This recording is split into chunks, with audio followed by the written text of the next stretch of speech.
दोस्तों आज हम लोग बात करने वाले हैं सुजॉन एनर्जी के बारे में। और जैसा कि आप लोग देख पा रहे हो दोस्तों कि फ्राइडे के ट्रेडिंग सेशन में सुजॉन एनर्जी में हमें फिर से अपर सर्किट लगता हुआ देखने को मिला था। फ्राइडे के दिन मार्केट हमें काफी ज्यादा वोलेटाइल दिखी थी। इस वजह से सुजॉन में कोई कुछ खास तेजी हमें बनते हुए नहीं देखने को मिली। स्टॉक हमें 31 रुपए 90 पैसे तक जाता हुआ दिखाई दिया था। उसके बाद से इसमें हमें रेगुलरली प्रॉफिट बुकिंग होते हुए देखने को मिली, लेकिन अंत में मार्केट क्लोज होने से पहले सुजॉन में हमें तेजी बनते हुए देखने को मिली और ये स्टॉक अपना फिर से एक नया हाई बनाया 33 रुपए 15 पैसे का। तो फाइनली फ्राइडे के दिन सुजॉन ने फिर से अपना एक नया हाई बनाया। अगर आप मार्केट को देखोगे दोस्तों, यहाँ पर फ्राइडे के ट्रेडिंग सेशन में निफ्टी ऑलमोस्ट हमें 19,500 के करीब क्लोज होता हुआ देखने को मिला है। सेंसेक्स ऑलमोस्ट हमें 232 पॉइंट से करीब टूटता हुआ देखने को मिला और ऑलमोस्ट हर एक सेक्टर में फ्राइडे के दिन हमें प्रॉफिट बुकिंग होते हुए देखने को मिली। ऑलमोस्ट हर एक सेक्टर फ्राइडे के दिन हमें डाउन होता हुआ देखने को मिला है। और अभी जो निफ्टी का हाल है दोस्तों, कहीं ना कहीं हमें ऐसा लगता है कि निफ्टी जो है वो मंडे के ट्रेडिंग सेशन में अपने एक महीने के लो को टच करता हुआ हमें देखने को मिलेगा। दैट मीन्स 19,450 के करीब निफ्टी हमें जाता हुआ मंडे के ट्रेडिंग सेशन में देखने को मिलेगा। तो अभी मार्केट का सेंटिमेंट्स नेगेटिव है,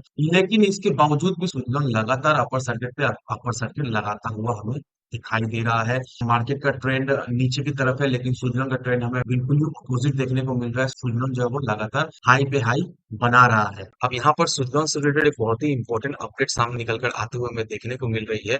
ये अपडेट देखिए दोस्तों, सुजन है जी, Indus tower here's what mutual fund bought and sold in सितंबर। अब यहाँ पर सितंबर के महीने के म्यूचुअल फंड का डेटा जो है वो आते हुए हमें नजर आ रहा है और इस डेटा की अगर माने तो म्यूचुअल फंड के द्वारा सुजन में हमें जबरदस्त खरीदारी होते हुए देखने को मिली है। अब इस आर्टिकल में ये सारा चीज जो है वो क्लियरली मेंशन किया हुआ है कौन सा स्टॉक में कितना कितना अमाउंट म्यूचुअल फंड के द्वारा सितंबर के महीने में इन्वेस्ट की गई है। और जो दो सबसे इंपॉर्टेंट स्टॉक है, Indus tower as well as Suzlon energy, ये पर्टिकुलरली ये दो स्टॉक में म्यूचुअल फंड के द्वारा सितंबर के महीने में काफी ज्यादा खरीदारी हमें होते हुए देखने को मिली है। अब यहाँ पर देखो दोस्तों, Axis bank, NTPC, Astra microwave product, state bank of India, Suzlon energy, Aditya Birla capital, CMS, system, Crompton Greaves and L&T stood among the major buy of the domestic institutional investors in September.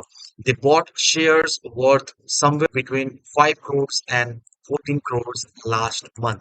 अब यहाँ पर ये सारे स्टॉक जो stock का मैंने नाम बताया, ये सारे स्टॉक देखा है तो म्यूचुअल फंड के फेवरेट स्टॉक रहे हैं। सितंबर के महीने में ये सारे स्टॉक में म्यूचुअल फंड के द्वारा जबरदस्त खरीदारी हमें होते हुए देखने को मिली है। ऐसा अनुमान लगाया जा रहा है कि म्यूचुअल फंड के द्वारा ये सारे स्टॉक में 5 से 14 करोड़ तक इन्वेस्टमेंट हमें होता हुआ देखने को मिला है लास्ट मंथ में, दैट मीन सितंबर के मंथ में। अब इस डेटा को देखकर हम लोगों को ये क्लियरली पता चल रहा है कि स्विट्जरलैंड में क्या पोटेंशियल है, आने वाले समय में किस तरह का रिटर्न स्विट्जरलैंड से हमें मिलता हुआ देखने को मिल सकता है। और वैसे भी दोस्तों, अगर आपको याद हो, कुछ समय पहले मैंने आपको ऑलरेडी बता दिया था कि सिद्धार्थ ओबरॉय जो कि प्रूडेंट इक्विटी के सीआईओ है, वो भी स्विट्जरलैंड को लेकर काफी ज्यादा बुलिश है। उनका भी ये मानना है कि फ्यूचर में जिस तरह से ग्रीन पावर स्पेस में हमें ग्रोथ होते हुए देखने को मिलेगी, इससे मेजरली तीन स्टॉक को हमें फायदा मिलता हुआ देखने को मिल सकता है। पहला स्टॉक है वेरन रिन्यूएबल्स, दूसरा स्टॉक है केपीआई ग्रीन एनर्जी और तीसरा स्टॉक है सुजलॉन एनर्जी। तो ये तीन स्टॉक को आने वाले समय में अच्छा खासा बेनिफिट हमें मिलता हुआ देखने को मिलेगा। और वैसे भी दोस्तों,